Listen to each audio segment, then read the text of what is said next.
ছোটদি ভাই বাড়ি আছো? এত সকালে কে ডাকি? আমি সিঙ্গি বাড়ি বড় বউ, ভেতরে আসো।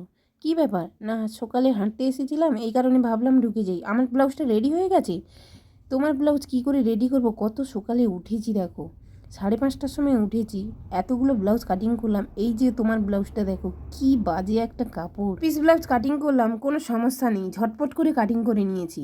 কিন্তু 8 পিসের সময় দেখো, এই যে কাপড়টা কাদের কাদের এইরকমই হয় জানি না, এই কাপড়টা এত বাজে, মানে কোনো মতে তুমি আয়ত্তে আনতে পারবে না। তাই কিন্তু আমি ফলসে আগে কাটিংটা করে নিচ্ছি, যেহেতু সুতির কাপড় ফলসটা। তুমি মনে কষ্ট করো না বলছি বলে, খারাপ ভালো সব নিয়েই তো আমাদের কাজ করতে হবে, তাই না?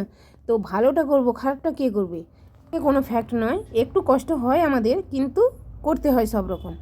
যে প্রিন্সেস কাটের ওপর পেছনে হুক হবে, তো পুরোটাই আমি কাটিং করে নিচ্ছি। আর এই কাপড়গুলো কেন বাজে বলছি, এমন দেখো কত বড় একটা কাপড়, পিঠের সাইডটা ডিজাইন দিয়েছে আর দু সাইডে দুটো হাতা দিয়েছে, মানে হাতাটা যদি কেউ বড় করবে বলে ওইটা কিন্তু কোনো মতে আসবে না। কেন কি তোমাদেরকে দেখাচ্ছি, কাপড়টা দুই সাইডে হাতা দিয়েছে আর মিডিলে হচ্ছে পিঠের ডিজাইনটা দিয়েছে, আর বাদ বাকি কাপড় পুরো প্লেন। একটা কথা অনেক দিন থেকে বলবো বলবো ভাবছি, কিন্তু বলে উঠতে পারছি না, প্রচণ্ড কাজের চাপ এই কারণে। তো একজন দিদিভাই, আমি এক জায়গায় ঘুরতে গেছি, 5 জন একসঙ্গে আসছে, তার মধ্যে একজন আমাকে ডেকে বলছে, দিদিভাই একটু দাঁড়াবেন। আমি পিছন ঘুরে দেখলাম, দেখে বললাম কি ব্যাপার, না একটু দাঁড়াও না প্লিজ।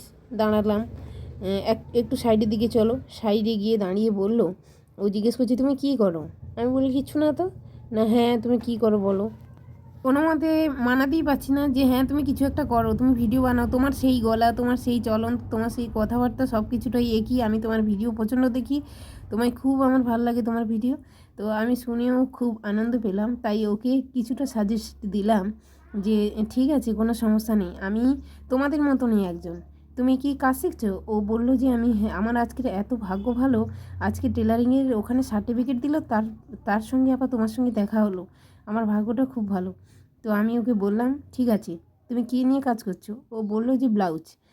তাহলে কি কি দেখতে চাইছো বলো, আমি ভিডিওর মাধ্যমে নিয়ে আসবো। ও বললো যে 32 সাইজের ফার্মাটা সুন্দরভাবে বুঝিয়ে দিতে, আর মাপটা কীভাবে নেবো আমি বুঝে উঠতে পারছি না। তাই বলছি যে বুঝে উঠতে পারছো না নয়, আমার ভিডিও যারা যারা দেখছো আমি এত সুন্দর করে বুঝিয়ে দিই, যে কেউ পারবে, কোনো ফ্যাক্ট নয়। ভয় পেও না, সবসময় সাহস রাখো মনে, পারবো না এমন কিছু আছে নাকি এ দুনিয়ায়। চেষ্টা, চেষ্টা আর ইচ্ছে, এই দুটো জিনিসকে কাজে লাগাও। ওকে বললাম তুমি মনের মধ্যে বলছি আমার ছোট বেবি আছে তো কী হয়েছে, ওকে ওর মতো করে টাইম দাও, অবশিষ্ট টাইমটা না ঘুমিয়ে ওইটাকে কাজে লাগাও। তা বলে কি ঘুমাবে না? অবশিষ্ট টাইমটা এখানে ওখানে না ঘুরিয়ে তুমি এইটা যেহেতু করছো, এইটার পেছনে টাইম দাও, এটাই বলছি। কারণে ওই দিদিভাই রিকোয়েস্টে কিন্তু আমি 32 সাইজের একটা কাটিং আমি এই 2 দিন আগে, কিন্তু 2-3 দিন আগে দিয়েছি। কেন কি উনি বলেছিল, কিন্তু একসঙ্গে মাপ সমেত ব্লাউজের কাটিং নিয়ে এলে কী হয়, ভিডিওটা অনেক বড় হয়ে যায়। সেই কারণে কিন্তু আমি শুধু 32 সাইজের কাটিংটা কিভাবে করবে সেটাই দেখিয়েছি। খুবই ভালো লাগে যে অনেক দূর দূরান্তরের মানুষ আমার ভিডিও দেখে।